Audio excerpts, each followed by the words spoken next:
తాకట్టులో ఉన్న బంగారాన్ని విడిపించి ఆ రోజు ఆన్లైన్ రేటుకే మేము కొంటాం. Sharma gold company. Hi views, welcome to Suman TV. నేను మీ తారక్. విశాఖపట్నం అక్కయ్యపాలెంలో ఒక దారుణం చోటు చేసుకుంది.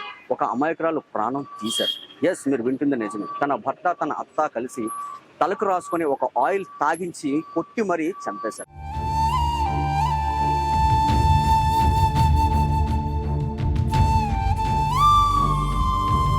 మీ అమ్మాయి చివరగా మీకు ఫోన్ చేసి ఏం మాట్లాడారండి?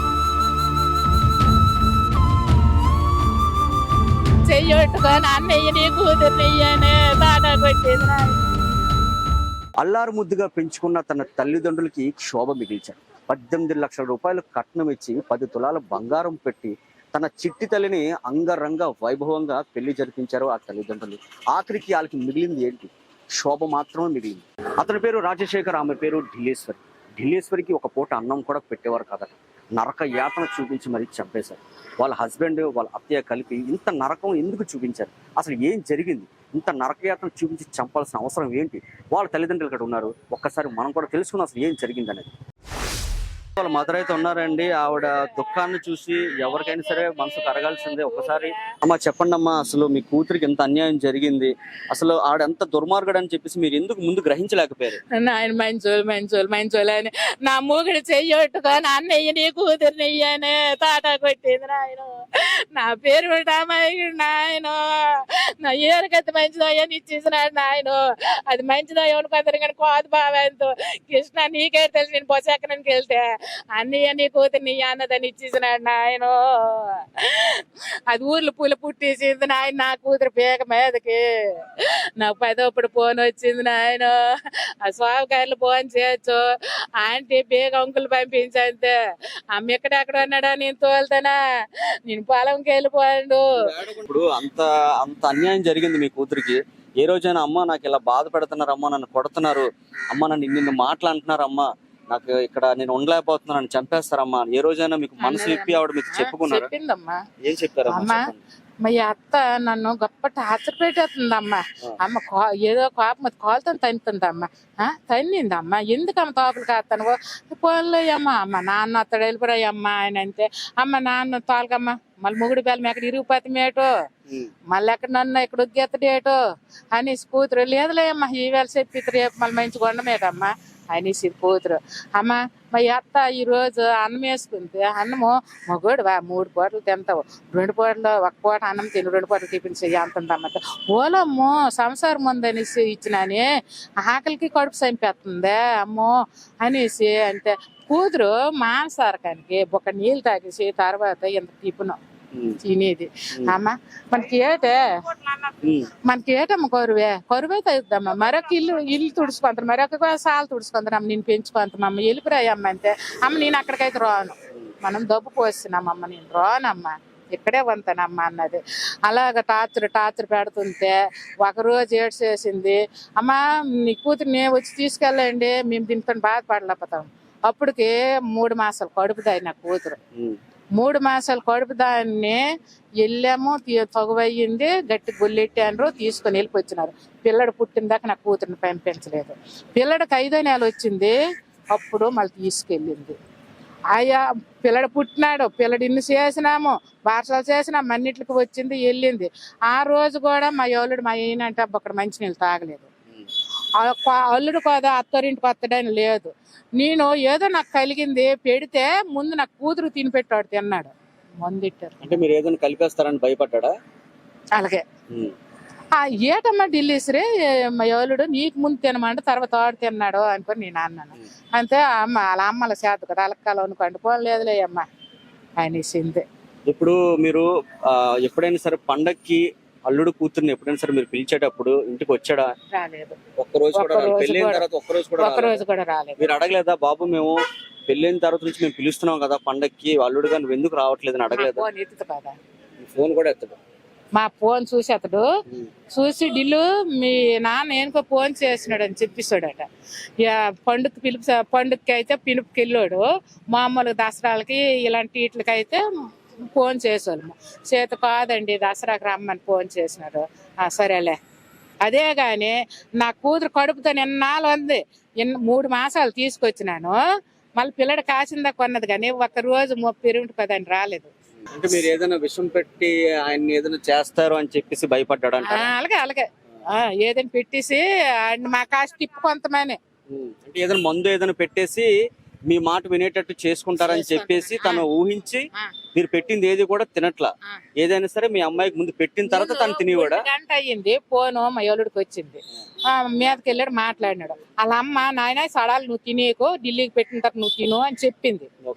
చెప్తే అది మనసులు పెట్టుకొని దీనికి ముందు పెట్టినాడు, వాడు తిన్నాడు.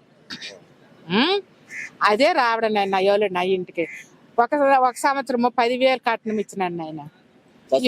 దసరా పండుగకి ఇచ్చారు 10,000 ఇచ్చినాను. 10,000 కట్నం ఇస్తే 10,000 ఇచ్చినారు, అర్థం బంగారం కొనలేదు. దొబ్బోడికి కావాలి అనేసింది ఉంచుకే. మళ్ళా సంవత్సరం ఏది మొన్న పోయిన పండుగకి 5,000 ఇచ్చినాను. 2 పండుగలే.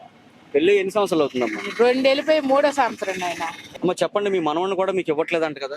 నాయన ఇప్పుడు చచ్చిపోయిన నా మనవని చూస్తామని తేకుంటాండ్రు, నా మనవని కంటిని చూస్తామని తేకుంటాండ్రు. నాయన నా కూతురినే నన్ను ఎంత పేదస్కారం పెట్టేసినారు. నా కూతురిని నేను ఎంత డబ్బు ఇచ్చినాను, నేను ఎంత బంగారం ఇచ్చినాను. 18 లక్షలు డబ్బు ఇచ్చినాను నాయన. నేను 10 తులాల బంగారం ఇచ్చినాను. నేను సారి చీరలు పెట్టినాను. నాకు ఇంక ఇవన్నీ ఇంకా ఇది కాదు నాయన. నా కూతురు నేను నాకు దాన్ని అందమానం కట్టాలి ఆయన, దాన్ని దాని కొడుకుని దాని కురి తీస్తే కానీ నేను అప్పను ఆయన. నాది మంగళాపురం సట్ట చూపెట్టాల. మంగళాపురం మంచి వాళ్ళు కదా, అంత మంచితనం కాదనే చూపెట్టాల. అందమాలమే కట్టాలి ఆయన దానికి మట్టుగా. దానికి దాని కొడుకు అందమాలం కట్టే ఉరి తీస్తే గానీ అప్పుడు నా మనసు తృప్తి అవుతుంది. బాబాయ్ గారు, ఇక మీ మధ్యలో ఇంకా మీ అమ్మాయి లేదు. ఇంత అల్లారు ముద్దుగా పెంచుకున్న మీ అమ్మాయి ఇంకా ఈ క్షణం నుంచి రాదు, జీవితంలో చూడలేదు. అసలు ఏం జరిగిందండి ఒకసారి చెప్తారా? 2004వ తారీఖు 2022లో మ్యారేజ్ అయ్యిందండి. మ్యారేజ్ అయిన తర్వాత 18 లక్షలు 10 తులాల బంగారం ఇచ్చానండి. ఇచ్చిన తర్వాత ఫస్ట్ రోజున అయితే ఆయన 10 రోజులు రాలేదండి. 10 రోజులు లేకపోతే సరేలేమో సర్దుకుపో అనేసి అన్నాను నేను. అన్న తర్వాత 10 రోజులు పోయిన తర్వాత వచ్చారు. వచ్చిన తర్వాత కాపురం చేసిన తర్వాత బాబు పుట్టాడండి. బాబు పుట్టిన తర్వాత 6 నెలల తర్వాత మళ్ళీ ఈ పాపకి ఇబ్బంది పెడితే నేను 6 నెలలు తీసుకెళ్లిపోయి డెలివరీ అయినంత వరకు మా ఇంటికాడే ఇద్దాను. మా ఇంటికాడ అయిన తర్వాత మళ్ళీ బాబు బారసాలకే వచ్చాడు కానీ ఈలోగా ఎప్పుడు రాలేదు. ఒకసారి వచ్చిన తర్వాత బాబు 5వ నెలలోనే మళ్ళీ తీసుకెళ్ళిన తర్వాత అది సుత్తా ఇక్కడ మా ఇంటికి రాలేదు. రాకపోయినా టార్చర్ బాగా పెట్టారు. మామూలుగా అత్త ఆయన ఇద్దరు కొట్టడము చేయడము. ఇంక నువ్వు ఏటి తేలేదు, ఏటి తెస్తావు, ఇంకా నువ్వు ఇచ్చింది ఏమాత్రము బోడి, నీకు 40 లక్షలు ఇచ్చేస్తాను వెళ్ళిపో, నువ్వు ఊరు నీకు పంపించేస్తాను వెళ్ళిపో అని అన్నాడు. అని తర్వాత అన్ని దీనికి కూడా మేము పోలేమో, ఆయన ఏదో కోపంగా అంటాడు. దాని గురించి మేము పట్టించుకోకపోయి అలా ముందు ఏటైపోయింది కొన్నాళ్ళ పూట అలాగ వెళ్తే బాగుంటుంది అని చెప్పిన వినలేదు. వెనకపోయేసరికి రాత్రి 10 గంటలకు ఇద్దరు ఆలు మొగులు కలిపి కొట్టారండి. కొట్టేసి పేగ నొక్కి చంపేశారు. మామకి తెచ్చి మీ అమ్మాయి మీకు అంటే నాన్న నాకు ఇంట్లో ఇలాగ ఇబ్బంది పెడుతున్నారు, ఇలా కొడుతున్నారు, ఇలా డబ్బులు తెమ్మని చెప్తున్నారు, నన్ను చిత్రహింసలు పెడుతున్నారు అని చెప్పేసి మీకు ఏమైనా ఫోన్ చేసేవారు? ఆవిడ ఫోన్ చేశారండి. నేను వేసాను, ఈ బ్యాంకులో కూడా 6 లక్షలు వేసాను. నేను వ్యాపారం చేస్తాను, మీ నాన్నకి మీ అమ్మకి అడిగితే డబ్బులు ఏమోను అంటే 6 లక్షలు వేసానండి. ఎప్పుడు వేసారండి 6 లక్షలు? 6 నెలలు వేసాను. 6 నెలల్లో వేశారు. అంటే ముందు మీరు 18 లక్షలు కట్నం ఇవ్వగా తర్వాత 10 తులాలు బంగారం పెట్టిన తర్వాత కూడా 6 లక్షలు ఇచ్చాను. 2024లో ఇచ్చారు. 2024లో ఇచ్చాను. 2024లో ఇచ్చారు. ఈ సంవత్సరం 6 లక్షల రూపాయలు మీరు ఎప్పుడు ఇచ్చారండి? 6 నెలలు ఇచ్చారండి. 6 నెలలు ఇచ్చారు. ఎలా ఇచ్చారు మీరు? నేను బ్యాంక్ ద్వారా వేసాను, అకౌంట్ లో వేసి అన్నారు, వేసాను 6 లక్షలు. మీ అమ్మాయి చివరగా మీకు ఫోన్ చేసి ఏం మాట్లాడారండి? మా అమ్మాయి చివరిలో ఫోన్ చేసి, నాన్న వీళ్ళు మామూలు టార్చర్ పెట్టలేదు, నువ్వు అర్జెంట్ గా రా అనేసి అన్నది. అన్న తర్వాత నేను సరేలేమా మన ఊరు అబ్బాయి అక్కడ ఉన్నాడు, నేను అర్జెంట్ ఫోన్ చేస్తాను. ఆయన వచ్చాడు. ఆయన వచ్చేసరికి ఈలోగా పీక నొక్కేసి ఈ విమల్ 33 నోట్లో పోసేసి వాళ్ళు గదికి తాళం వేసారు. తాళం వేసేసరికి ఈయన వచ్చి చంద్రనాడు ఆయన కుర్రోడు వచ్చాడు. నేను వచ్చి ఫోన్ చేశాను. ఆయన ఫోన్ చేస్తే ఆయన వచ్చి ఆయన హాస్పిటల్ తీసుకెళ్లేసరికి ఎన్ఆర్ఐకి తీసుకెళ్లారు, వెంకటరమణ హాస్పిటల్ తీసుకెళ్లారు. ఆ తర్వాత ఇంకా ఇది కనకదుర్గ హాస్పిటల్ తీసుకెళ్లేసరికి చనిపోయి. ఇంక నువ్వు వచ్చి నా ఇంటి కూర్చుంటే ఎవరు ప్రజలు కూడా ఆక్షేపణ పాలైపోతానని నేను చెప్పాను.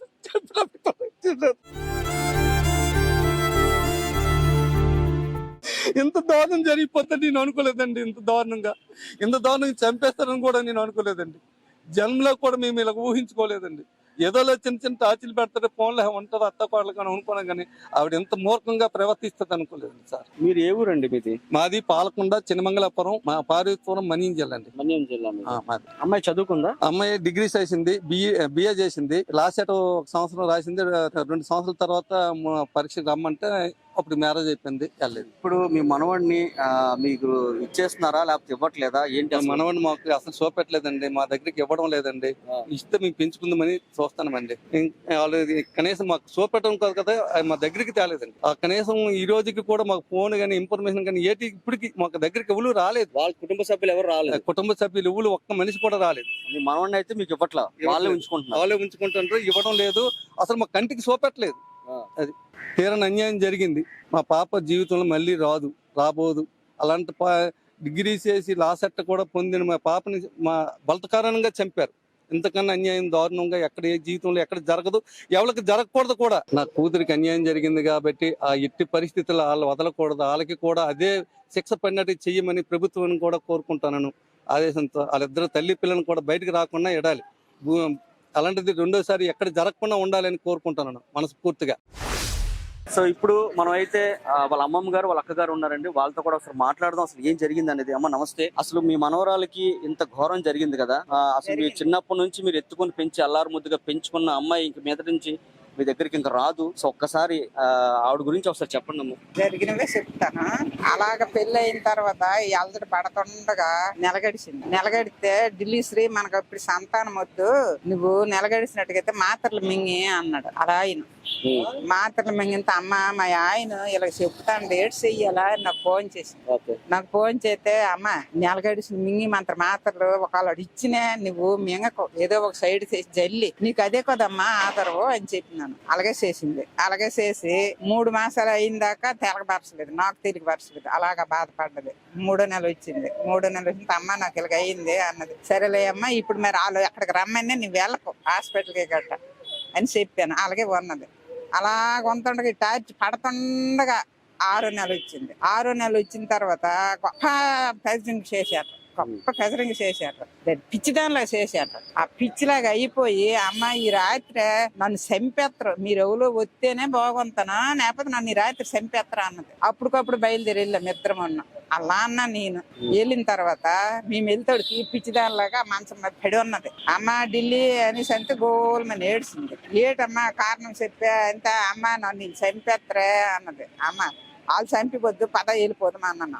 పద వెళ్ళిపోదామంటే అయితే ఇప్పుడు తీసుకెళ్ళడం వాళ్ళ కాదు అన్నారు. అనేసి అంటే సరేలే నువ్వు ఇంటికెళ్ళి ఇంకొక మనిషిని తీసుకొని రారా అని చెప్పినాను లానకి. నేను ఆ రాత్రి ఉండిపోను. ఆ రాత్రి మీకు ఆవిడ ఏం చెప్పారండి? ఆ రాత్రి వాళ్ళేటి చెప్పలేదు, అదేటి చెప్పదు. చేసిన తప్పు ఒకటి చెప్పదు. ఏటిలుగా అయిందంటే దెయ్యం పట్టించింది, దెయ్యం అలాగ చేసింది. వాళ్ళ అత్తయ్య అంటున్నారు. వాళ్ళ అత్త. చెప్పండి అమ్మా, మీకు ఆవిడ చెల్లి అవుతారు కదా, సో ఆవిడకి మీకు ఎటువంటి బంధం అంటే ఎటువంటి బాండింగ్ అనేది ఉండేది? ఆవిడ ఎప్పుడైనా సరే మీకు అక్క నాకు ఇంత టార్చర్ పెడుతున్నారు ఇంట్లో, నేను చచ్చిపోదాం అనుకుంటున్నాను, నేను బతకలేకపోతున్నాను, ఇక్కడ నన్ను కొట్టేస్తున్నారు, తిడుతున్నారు, నానా మాట్లాడుతున్నారు, ఎప్పుడైనా మీతో చెప్పుకున్నారు ఆవిడ? ఫస్ట్ పెళ్ళైన కొత్తలోన చెప్పేదండి. ప్రతి ఒక్క విషయం కూడా అలా ఆయనకి అడిగేదాన్ని. అలా ఆయన కడిగితే తిరిగి రిటర్న్ వచ్చి మా చెల్లి మీద చెప్పేవాడు అనమాట. దీనికి ఎప్పుడు తిట్టేదాన్ని, ఇలా చేస్తానంటే అలాగే చేస్తాను. లాస్ట్ నా అక్క చూడు నేను రికార్డ్ చేసి పంపిస్తాను విను అన్నది. రికార్డ్ చేసి పంపించింది. విన్నాను. విన్న తర్వాత అలా ఆయనకు అడిగాను. అడిగితే నుంచి అతను అన్నాడు అన్ని తిరిగి తిట్టాడు అనమాట. మాకు మీరు రోడ్డు పైన మనుషులు, మీరు అలాంటి వాళ్ళు ఇలాంటి వాళ్ళు, ఇది లేని పని మాట్లాడాడు. మీ అమ్మ ఎలా చేస్తుందో నీకు ఆ వ్యాధి వస్తుంది కానీ మాకు అన్న వలసి నాన్న ఆ రోజుతో ఈ రోజు వరకు అతనితో మాట్లాడలేవు. నాకు మా చెల్లితో మాట్లాడేదని నాకు కోపం ఎక్కువ. ప్రతి ఒక్క విషయం అడిగేస్తారని నాతో చెప్పేది కాదు. ప్రతి ఒక్క విషయం మా అమ్మతోనే చెప్పేది. లాస్ట్ లో చనిపోయిన ముందు కూడా మా అమ్మకి వేరే వాళ్ళు ఫోన్ చేశారు. వేరే వాళ్ళు ఫోన్ చేస్తే మా అమ్మ నాకు ఫోన్ నెంబర్ ఇచ్చింది. నేను ఫోన్ చేశాను, ఏంటది అలా జరిగిందట అంటే అవునమ్మా జరిగింది, నైట్ కొట్టేశారు, బాగా విపరీతంగా కొట్టేశారు, ఉదయం కూడా మళ్ళీ కొట్టేసినట్లు కొన్నారు. పక్కన ఉన్న కుమారి అని ఒక సావుకారు ఆవిడ చేసింది. కాల్ చేశారు. వాళ్ళు చేశారనమాట. ఇలా జరిగింది అనేసి చేస్తే ఎమర్జెన్సీగా మా అమ్మకి లైన్కి వెళ్ళిపోయాను. మా అమ్మకి లైన్ కలిపితే మా అమ్మ మాట్లాడింది. అవతల ఆవిడతో మాట్లాడుతుంది, ఇలా తాగేసిన దానికన్నా ఆవిడతో మాట్లాడుతుంది. వాళ్ళు పట్టేసారు, తాగేశారు కానీ తాగేశారు అని చెప్పేస్తాను అనమాట.